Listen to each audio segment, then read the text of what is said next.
A to Z math লেসনের সাথে যুক্ত হওয়ার জন্য তোমাদের সকলকে আমি স্বাগত জানাই। আজকে আমাদের প্রশ্নটি দেখে খুব কঠিন মনে হতে পারে, কিন্তু সূত্রের সাহায্যে এটাকে খুব সহজেই সমাধান করা যায়।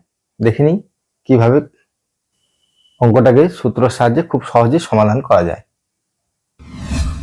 এখানে কি আছে 8.73, 1 2 3 বার আছে, তাহলে এটাকে আমরা 8.73 এর কিউব লিখতে পারি, প্লাস এখানে 4.27 3 বার আছে, তাহলে এটাকে আমরা 4.27 এর কিউব লিখতে পারি।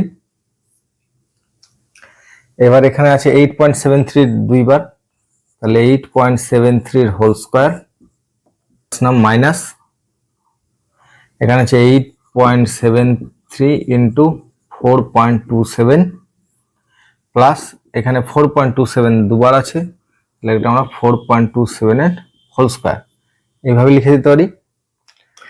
এখানে আমরা এ কিউব প্লাস বি কিউবের ফর্মুলাটা ব্যবহার করব।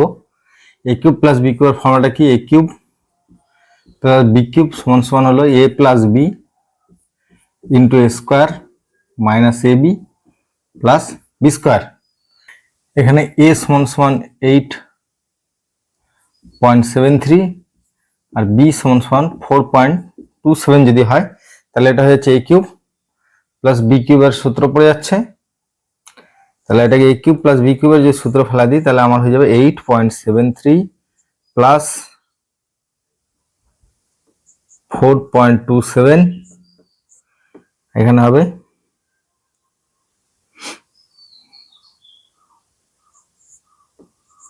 8.73 whole square minus 8.73 into 4.27 plus 4.27 এর হোল স্কয়ার